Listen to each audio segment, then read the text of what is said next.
नमस्कार। The deep dive में आपका स्वागत है। नमस्कार। हमारे पास जो स्रोत हैं हम्म। वो आज एक बहुत ही दिलचस्प कहानी बताते हैं। 6ठी शताब्दी ईसा पूर्व में, मतलब गंगा के मैदानी इलाकों में एक तरह की वैचारिक क्रांति हो रही थी। हाँ। एक उथल-पुथल थी और इस क्रांति के केंद्र में दो नाम उभर कर आते हैं, महावीर और बुद्ध। जी। सबसे बड़ा सवाल ये है कि ये दोनों लगभग एक ही समय एक ही इलाके में क्यों आए? क्या ये महज एक संयोग था? संयोग तो मैं कहूंगी बिल्कुल नहीं था।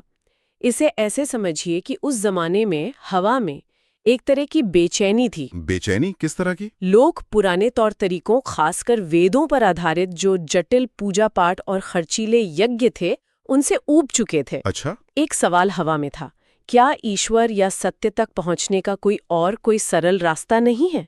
और इसी बेचैनी से ये नए विचार और दर्शन पैदा हुए। हाँ, इन स्रोतों में एक शब्द इस्तेमाल हुआ है, ब्राह्मणवादी वर्चस्व। तो इसका मतलब यही हुआ कि जो पूजा पाठ की व्यवस्था थी वो बहुत जटिल और महंगी हो गई थी। बिल्कुल। और शायद आम लोगों की पहुंच से बाहर होती जा रही थी। और सिर्फ महंगी ही नहीं, बल्कि उस समय की जो नई अर्थव्यवस्था थी उसके लिए नुकसानदायक भी थी। अर्थव्यवस्था के लिए? वो कैसे? देखिए, उस दौर में लोहे के इस्तेमाल से खेती बढ़ रही थी। एक कृषि आधारित समाज बन रहा था। हाँ, और खेती के लिए पशुधन यानी बैल वगैरह कितने जरूरी होते हैं। बिल्कुल। लेकिन बड़े बड़े यज्ञों में हजारों पशुओं की बलि दी जा रही थी। तो एक तरफ तो आप अर्थव्यवस्था का आधार बना रहे हैं और दूसरी तरफ उसे ही खत्म कर रहे हैं। ओहो। इस विरोधाभास के खिलाफ एक प्रतिक्रिया होना तो स्वाभाविक था। तो मतलब ये सिर्फ आध्यात्म की बात नहीं थी, इसमें अर्थव्यवस्था का भी एक एंगल था। जी। और एक मिनट, इन स्रोतों में एक बात और गौर करने वाली है। महावीर और बुद्ध दोनों क्षत्रिय थे, ब्राह्मण नहीं। हाँ। क्या ये सिर्फ एक संयोग है या इसमें कोई गहरा मतलब छुपा है? क्या ये सिर्फ एक धार्मिक सुधार नहीं बल्कि एक तरह का राजनीतिक पावर प्ले भी था? आपने बिल्कुल नब्ज पकड़ ली। ये एक बहुत बड़ा पॉइंट है। अच्छा। ये सिर्फ ज्ञान की खोज नहीं थी, ये सत्ता संतुलन को भी चुनौती थी। उस समय की वर्ण व्यवस्था में ब्राह्मणों का कर्मकांडों और ज्ञान पर एक तरह से एकाधिकार था। हाँ। और दो क्षत्रिय राजकुमारों का आकर ये कहना कि मुक्ति का रास्ता हमारे पास है और ये तुम्हारे महंगे यज्ञों या जन्म पर आधारित श्रेष्ठता से नहीं मिलता, ये उस समय की व्यवस्था पर सीधा हमला था। सही बात है। उन्होंने कहा कि मोक्ष किसी जाति की जागीर नहीं है, ये व्यक्तिगत कर्म और आचरण से मिलता है। और शायद इसीलिए इन दोनों परंपराओं को हेटेरोडॉक्स यानी नास्तिक भी कहा जाता है। हाँ। क्योंकि इन्होंने वेदों के अधिकार को मानने से इनकार कर दिया। जी।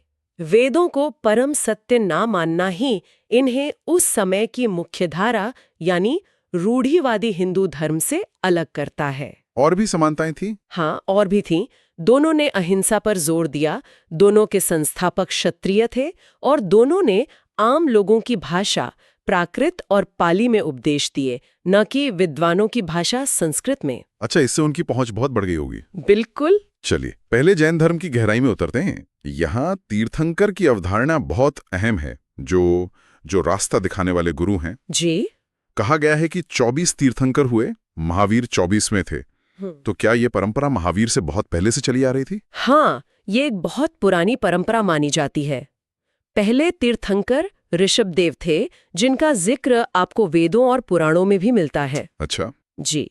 और 23वें तीर्थंकर पार्श्वनाथ थे, जो महावीर से लगभग 250 साल पहले वाराणसी में हुए थे।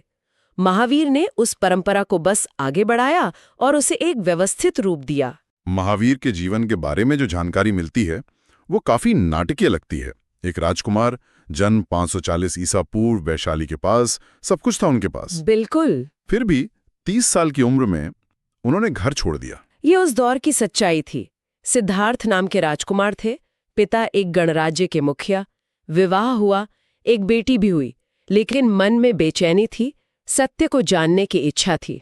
और उस इच्छा के लिए उन्होंने सब कुछ त्याग दिया। और उसके बाद के 12 साल स्रोतों ने लिखा है कि उन्होंने कठोर तपस्या की। ये आसान नहीं रहा होगा। बिल्कुल नहीं। उन्होंने लगभग 12.5 साल तक मौन रहकर घोर तपस्या की, शरीर को बहुत कष्ट दिए। बाप रे। उनका मानना था कि इंद्रियों पर विजय पाकर ही आत्मा को शुद्ध किया जा सकता है। और अंत में 42 साल की उम्र में जंबिका ग्राम में एक साल के पेड़ के नीचे उन्हें कैवल्य यानी परम ज्ञान की प्राप्ति हुई। इसके बाद ही वे जिन यानी विजेता और महावीर कहलाए। और उनके दर्शन का सार क्या है? इन स्रोतों में त्रिरत्न और पंचव्रत का जिक्र बार बार आता है। त्रिरत्न यानी 3 रत्न मोक्ष का रास्ता है। सम्यक दर्शन मतलब सही आस्था, सम्यक ज्ञान और सम्यक चरित्र यानी सही आचरण। ठीक है। ये तीनों एक दूसरे से जुड़े हैं। सही आस्था होगी तो सही ज्ञान मिलेगा, और सही ज्ञान होगा तो आचरण अपने आप सही हो जाएगा। और सही आचरण का मतलब है पंचव्रत का पालन करना। मुझे अहिंसा और सत्य तो समझ आते हैं, ये तो लगभग हर धर्म में है। लेकिन अपरिग्रह, हाँ, यानी संपत्ति से कोई लगाव न रखना, ये सुनकर थोड़ा अव्यवहारिक लगता है। एक आम गृहस्थ के लिए ये कैसे मुमकिन है? क्या ये सिर्फ भिक्षुओं के लिए था? बहुत अच्छा सवाल है, और यहीं जैन दर्शन की खूबसूरती और व्यवहारिकता दिखती है। अच्छा। भिक्षुओं के लिए ये महाव्रत थे, यानी इन्हें पूरी कठोरता से पालन करना होता था, जिसमें ब्रह्मचर्य और अपरिग्रह भी शामिल हैं। ठीक है। लेकिन आम लोगों यानी गृहस्थों के लिए अणुव्रत थे। अणुव्रत? हाँ, मतलब इन्हीं व्रतों का एक हल्का, एक प्रैक्टिकल वर्जन। तो आपको सब कुछ त्यागना नहीं है, बस जरूरत से ज्यादा इकट्ठा करने की इच्छा को काबू में रखना है। ये तो बहुत संतुलित लगता है। जी, अहिंसा का मतलब है कि आप जानबूझकर किसी को कष्ट नहीं देंगे। ये एक बहुत ही संतुलित व्यवस्था थी। ये दिलचस्प है, लेकिन बाद में जैन धर्म में एक बड़ा विभाजन हो गया, दिगंबर और श्वेतांबर। हाँ, इसके पीछे सिर्फ मगध में पड़ा एक अकाल था या वजह और भी गहरी थी? अकाल एक कह सकते हैं कि तात्कालिक कारण था। कहानी ये है कि चंद्रगुप्त मौर्य के समय मगध में भयंकर अकाल पड़ा। जी। तो जैन संघ के एक हिस्से के गुरु थे भद्रबाहु, वो अपने अनुयायियों के साथ दक्षिण में कर्नाटक चले गए। अच्छा। और जो लोग स्थूल भद्र के नेतृत्व में मगध में ही रुक गए, उन्होंने अकाल की मुश्किल परिस्थितियों में कुछ नियमों में ढील दी, जैसे सफेद वस्त्र पहनना शुरू कर दिया। और जब दक्षिण से लोग वापस आए तो टकराव हुआ। जी। जो दक्षिण से लौटे वे पुराने कठोर नियमों पर ही टिके रहे। वे वस्त्र नहीं पहनते थे और दिगंबर कहलाए, यानी आकाश ही जिनका वस्त्र हो। बिल्कुल। उन्होंने कहा कि मगध में रुके लोगों ने मूल सिद्धांतों से समझौता कर लिया है।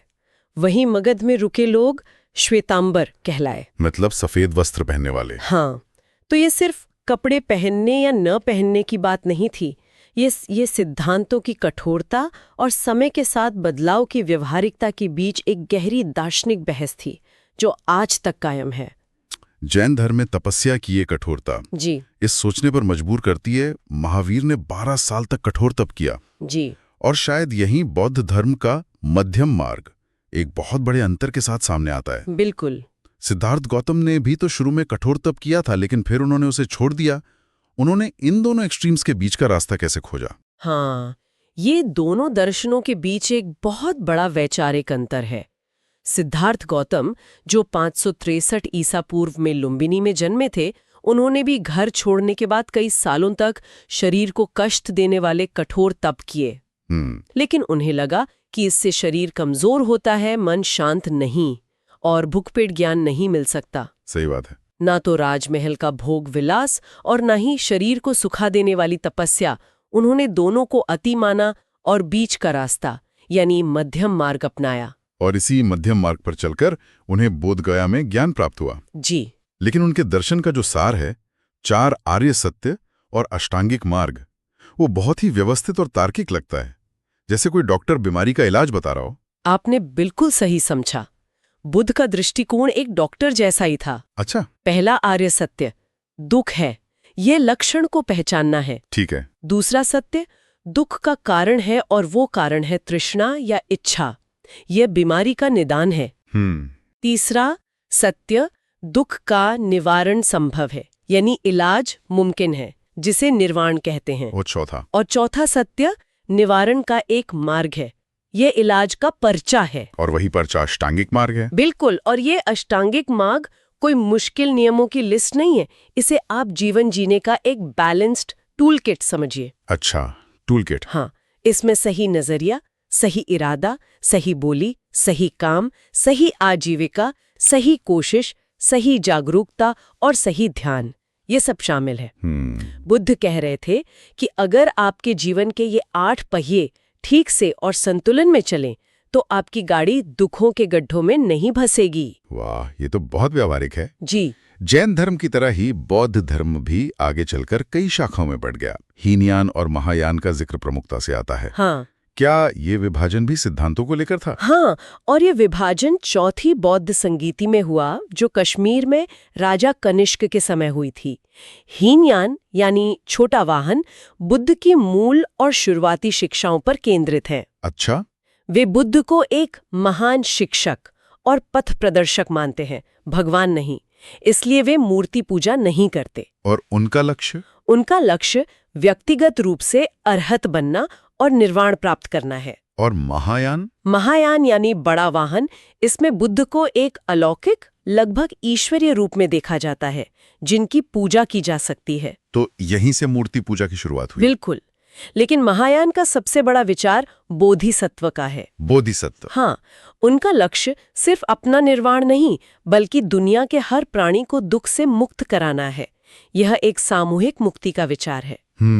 बाद में इसी से वज्रयान जैसी तांत्रिक शाखा भी निकली, जो तिब्बत में बहुत लोकप्रिय हुई। इन दोनों दर्शनों ने सिर्फ विचार ही नहीं दिए, बल्कि कला और वास्तुकला की एक अद्भुत विरासत भी छोड़ी है। संगमरमर पर ऐसी बारीक नक्काशी यकीन करना मुश्किल है। दिलवाड़ा के मंदिर तो जैसे संगमरमर में लिखी गई कविताएं हैं। वाह। इसके अलावा उड़ीसा में उदयगिरी, खंडगिरी की गुफाएं हैं, जो शुरुआती जैन भिक्षुओं के रहने की जगह थीं। और कर्नाटक के श्रवण बेलगोला में गोमतेश्वर बाहुबली की विशाल मूर्ति। हाँ, वो तो बहुत प्रसिद्ध है। सोचिए, एक ही चट्टान को तराश कर 57 फुट ऊंची मूर्ति बनाई गई है। ये जैन धर्म की शांति और दृढ़ता दोनों का प्रतीक है। और बौद्ध धर्म की बात करें तो स्तूप का ख्याल सबसे पहले आता है। सांची का स्तूप तो हम सबने देखा है जी, लेकिन ये सिर्फ एक गोल गुंबद नहीं है, इसका कोई गहरा मतलब भी है। बिल्कुल, स्तूप सिर्फ एक ढांचा नहीं है, ये ब्रह्मांड का एक नक्शा है। ये जो गोल गुंबद है, जिसे अंड कहते हैं, ये शून्यता और अनंत का प्रतीक है। अच्छा। प्रवेश द्वार यानी तोरण है, उन पर बुद्ध के जीवन की कहानियां उकेरी गई हैं। तो मतलब? तो जब आप स्तूप के चारों ओर घूमते हैं, आप सिर्फ एक इमारत की परिक्रमा नहीं कर रहे हैं, आप पूरे ब्रह्मांड के चक्र का अनुभव कर रहे हैं और साथ ही बुद्ध की शिक्षाओं को भी याद कर रहे हैं। वाह, मतलब ये सिर्फ एक स्मारक नहीं बल्कि एक पूरा आध्यात्मिक अनुभव है जिसे वास्तुकला में ढाला गया है। बिल्कुल। सांची के अलावा भी कई मशहूर स्तूप हैं। हाँ, सारनाथ में धमेक स्तूप है, जहां बुद्ध ने पहला उपदेश दिया था। लेकिन दुनिया का सबसे बड़ा बौद्ध स्मारक इंडोनेशिया के बोरोबुदुर में है, जो अपने आप में एक वास्तुशिल्प का अजूबा है। ये स्तूप बौद्ध धर्म के वैश्विक प्रभाव का सबूत है। तो आज इस पूरी चर्चा को समेटे तो लगता है कि ये दोनों धर्म उस समय की सामाजिक और धार्मिक जकड़न के खिलाफ एक शक्तिशाली प्रतिक्रिया थे। बिल्कुल। उन्होंने मुक्ति का एक ज्यादा व्यक्तिगत, ज्यादा नैतिक रास्ता दिखाया, जो किसी के लिए भी खुला था। आपने बिल्कुल सही कहा।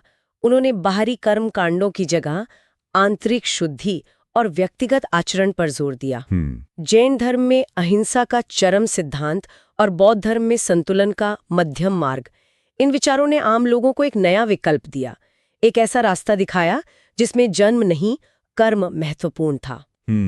इस चर्चा के अंत में हमेशा की तरह श्रोताओं के लिए एक विचार छोड़ते हैं जिस पर वे सोच सकें। जी, महायान बौद्ध धर्म में बोधिसत्व की एक बहुत आकर्षक अवधारणा है। हाँ।